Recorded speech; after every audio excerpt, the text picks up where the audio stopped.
Je voudrais dire un petit peu en préambule, c'est que je suis bouleversé parce qu'on nous a longtemps reproché, lorsqu'on voulait faire des économies, on nous parlait de millefeuilles.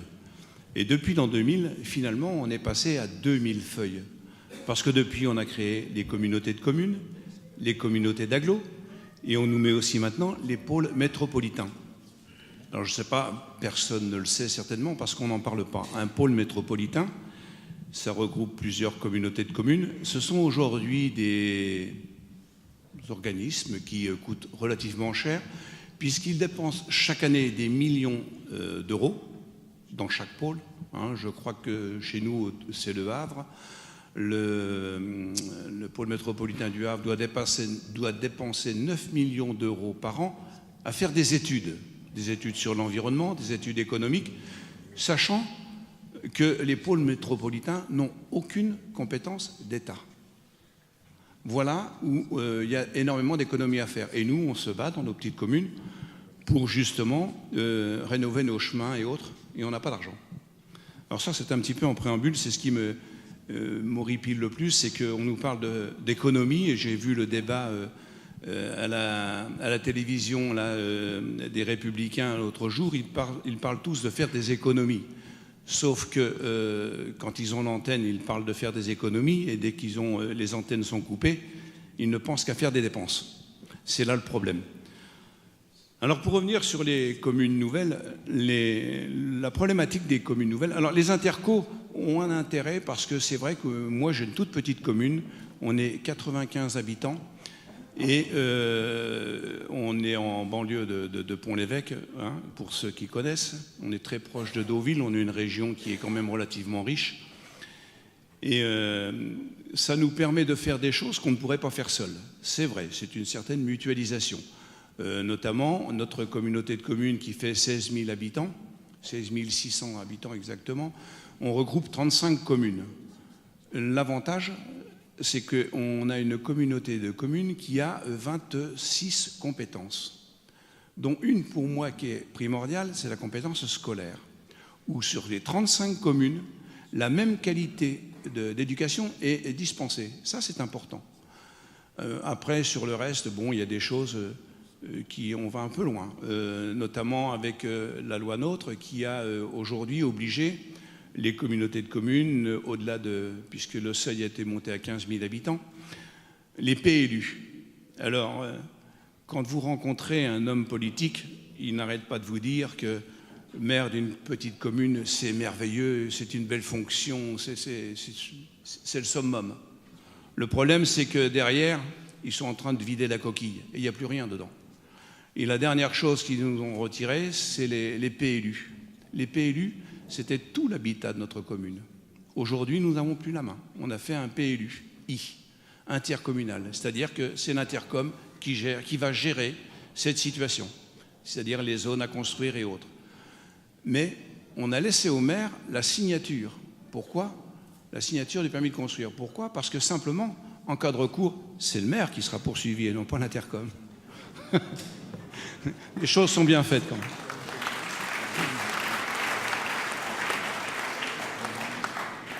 Alors pour revenir sur les communes nouvelles, notre pays, la France, est le premier pays touristique au monde.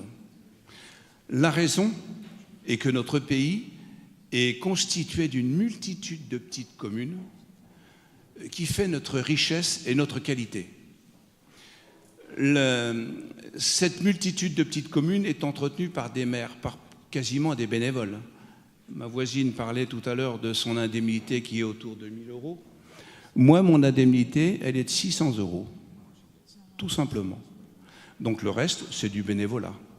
Alors, ce n'est pas un salaire, c'est ce qu'on appelle des indemnités de fonction. Donc, c'est du bénévolat. Et dans la mise en place des communes nouvelles, c'est la disparition de toutes nos communes. Puisque lorsque vous faites une commune nouvelle, ça a été bien conçu dans le sens où aujourd'hui, on fait des communes nouvelles, mais on laisse les communes comment on appelle ça, les communes, pas authentiques, mais historiques, gardent leur nom jusqu'à 2020. Et après les municipales, ce sera autre chose, il n'y aura plus rien. C'est-à-dire que là, jusqu'à 2020, on fait des regroupements de communes, on a la possibilité d'élire un nouveau maire. Les membres du conseil et les adjoints, tous ces gens sont représentants de leur commune nouvelle, représentent leur commune. Mais après 2020, le problème qui va se présenter, c'est que chaque commune, dans les conseils municipaux qui vont se faire au sein de la commune nouvelle, qui porte un nouveau nom et qui supprime tous les noms des autres communes, c'est-à-dire que vos habitants, je vois chez nous, ce sont les Vétéroburgiens, ça n'existera plus. Ce sera même plus un hameau. On aura simplement le nom de la nouvelle commune. Mais chaque commune historique ne sera pas forcément représentée dans le conseil municipal, puisqu'il n'y aura aucune obligation en 2021. Alors on nous dit, oui, mais il faut faire une charte. Ah oui. Alors on établit des chartes, on essaie de faire les choses bien, sauf qu'une charte, légalement, ça n'a aucune valeur. Alors voilà l'intérêt. Alors si je reviens à notre pays, donc on est divisé en petites communes où chacun entretient son patrimoine. Ce qui fait qu'aujourd'hui, j'ai l'avantage d'avoir une commune qui est située dans un secteur relativement riche quand même, puisque nous sommes à 5 km de Pont-l'Évêque, 12 km de Deauville et 12 km à peu près de Honfleur. On a dans nos communes, 25% de nos habitations sont des résidences secondaires. À peu près, c'est à peu près les proportions. Et chaque commune a à peu près la même chose. Ces gens-là sont venus chez nous, on les appelle les Parisiens, sont venus chez nous, ils ont restauré des vieilles bâtisses, ils ont créé nos impôts, ces gens-là, puisque les impôts de nos communes aujourd'hui, ce sont toutes ces maisons et toutes ces ruines qu'ils ont restaurées pour en faire des résidences secondaires. Aujourd'hui, ces gens-là payent des impôts. Demain, avec la commune nouvelle, notre territoire, notre petite commune, ne sera certainement pas entretenue comme elle l'est aujourd'hui. Parce qu'il n'y aura pas d'argent. Il n'y a plus d'argent. C'est ce qu'on nous dit. Donc on a intérêt à se regrouper, il n'y a plus d'argent. Sauf que plus on se regroupe, plus ça coûte cher. Alors nos communes vont être plus ou moins délaissées. Mais j'extrapole. Si nos communes sont moins entretenues, les Parisiens, je parle de mon cas, ils trouveront moins d'intérêt. Et puis vous savez très bien que par lissage, nos petites communes rurales ont des taux d'impôt très faibles. Donc il va y avoir ce qu'on appelle une période de lissage. C'est-à-dire que les impôts dans nos petites communes vont augmenter et celles des villes vont baisser. Les impôts des villes vont baisser, ce qui fait qu'on va arriver à un équilibre. Puisque sur une même commune, vous ne pouvez pas avoir deux taux d'imposition. C'est le même taux pour tout le monde. Donc, si vous habitez auprès de la ville-centre, je parle encore ville-centre, mais ce sera la mairie, en fait, hein, le nom de la ville. Et à partir de ce moment-là, vous aurez tous les avantages de la ville. Et ceux qui seront à 10, 12 km et qui seront dans la commune nouvelle paieront le même taux d'impôt, mais n'auront plus les mêmes services puisqu'on est éloignés. Qu'est-ce qui va se passer d'ici 2050 ? Eh bien, nos territoires qui vont être à l'extérieur vont se trouver dévalorisés parce que les gens auront du mal à vendre leur maison. Ils vont tous se regrouper autour de la ville-centre, de plus en plus. Donc, ces petits villages comme les nôtres sont appelés à être de moins en moins desservis. Ils vont être moins entretenus, moins attractifs.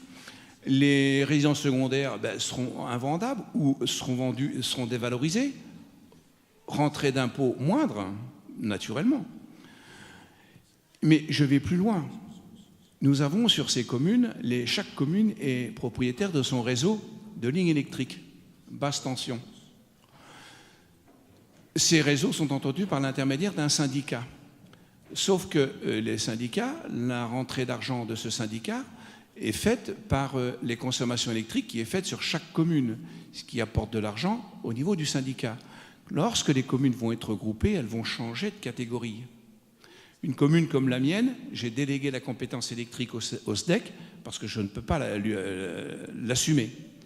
Mais lorsqu'une commune arrive à un certain niveau, elle a la compétence électrique, donc elle pourra garder. cet argent va être de moins en moins collecté par le SDEC au niveau des communes, mais qui ne servira pas forcément à entretenir les lignes électriques. Donc on va avoir à terme une dévalorisation de nos lignes électriques basse tension, des réseaux qui vont être de moins en moins bien desservis. Et on va voir la même chose pour les réseaux d'eau. Je suis aussi président d'un syndicat d'eau. L'eau dans une canalisation, ne doit pas stagner plus de 48 à 72 heures.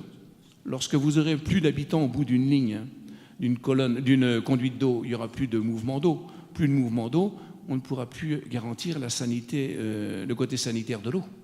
Qu'est-ce qu'on va faire? On fermera carrément l'antenne. Il n'y aura plus d'eau. Pourquoi je vous dis ça? C'est parce que dans les années 2050, eh bien, toutes nos petites communes, on va devenir des friches. Il n'y aura plus rien. Alors que c'est notre richesse et c'est notre beauté aujourd'hui. Voilà tout simplement ce que je pense des communes nouvelles.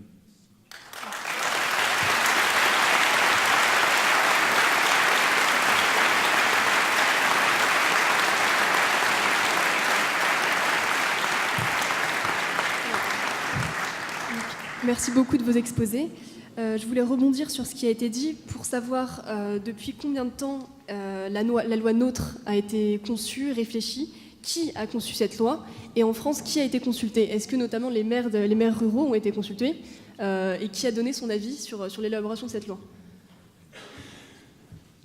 Le gros problème, c'est que toutes ces transformations, depuis 2000, les intercoms, les communautés d'agglo, les pôles métropolitains, les communes nouvelles, personne n'a été consulté. Personne. On n'a même pas demandé l'avis aux élus. On a fait ça sans se poser de questions. On nous l'impose. Et on dit, mais non, vous êtes entièrement libre. Mais on est libre de quoi? Il n'y a plus rien autour de nous, on est bien obligé de se rattacher quelque part. Donc on ne nous a rien demandé, on nous a imposé. Et on nous parle d'économie.